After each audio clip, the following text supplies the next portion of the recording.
welcome to The Explainer. Okay, so today we're going to talk about how our biggest fears, well, they might just be a trick of the light. And this whole idea starts in a pretty unexpected place, a Christmas ballet. So, you've probably heard of the Nutcracker, right? It's that famous ballet where a young girl's dream turns her living room into this epic battlefield. And who's the big bad guy at the center of it all? Yup, the larger-than-life Mouse King. All right, first up, let's look at this idea of the Mouse King's power. When you see him on stage, he seems totally unbeatable, right? This huge, looming monarch ruling over all the shadows. But what if that power isn't actually real? What if it's all just, good staging? And this is where it gets really interesting. From a kid's point of view, the Mouse King is absolutely terrifying. But as an adult, you can kind of see behind the curtain, right? You see the backstage stuff. His power isn't inherent. It's all built out of clever lighting, dramatic music, perfect timing. It literally all depends on where you're standing. And this is where the whole ballet becomes a powerful metaphor for our own lives. It really makes you ask, what if the things that feel so overwhelming to us, what if they're just like the Mouse King?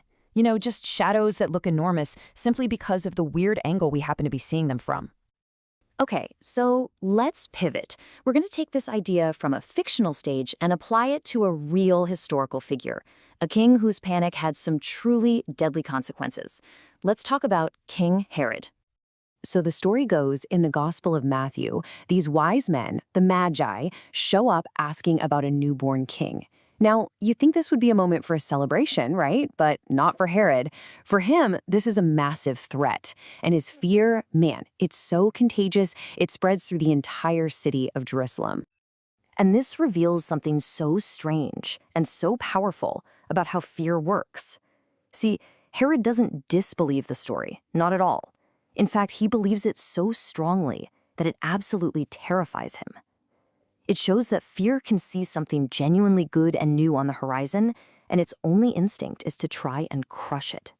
So this whole situation really boils down to a core idea. There are two ways of seeing the world. The exact same event is happening, but it's being viewed through two totally different lenses, one of scarcity and one of abundance. On the one hand, you've got Herod's worldview. It's all about scarcity and threats. He's clutching his power, defending his throne, basically just panicking. But then, on the other hand, you have the Magi. They see abundance. They see an invitation. They're carrying gifts. They're following a star. They are moving toward this new possibility, not running away from it. Think about that. It is the exact same event, just different eyes. And that creates a totally different story. That one difference, it changes absolutely everything.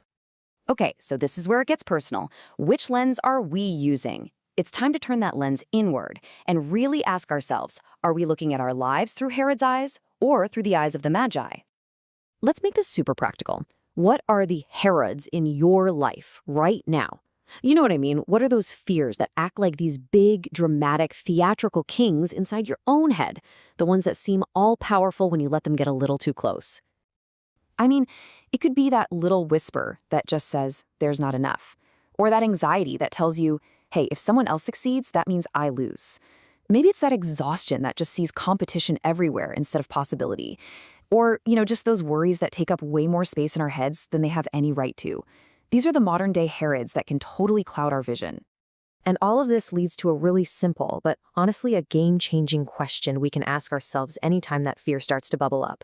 Just stop and ask, am I looking at this through Herod's eyes or the Magi's eyes? Seriously, sometimes just asking that question is enough to flip the switch, to shift your whole perspective from threat to invitation. And that one shift can change everything. Okay, so finally, let's talk about what holds the real authority in this whole story. This is all about redefining what true power even is. It's not fear, it's love. Herod's fear, it seems to dominate the whole narrative. I mean, he's the king, right? He's on the throne. But it's all just a performance. His anxiety is loud, for sure, but it is not lasting. It actually doesn't have the power to stop the real story of change that's unfolding. And here's the thing about fear. It often wears a crown. It loves to present itself as royalty, like it's the ultimate authority in the room. But love holds the real authority. It's that quiet, steady force that actually lasts.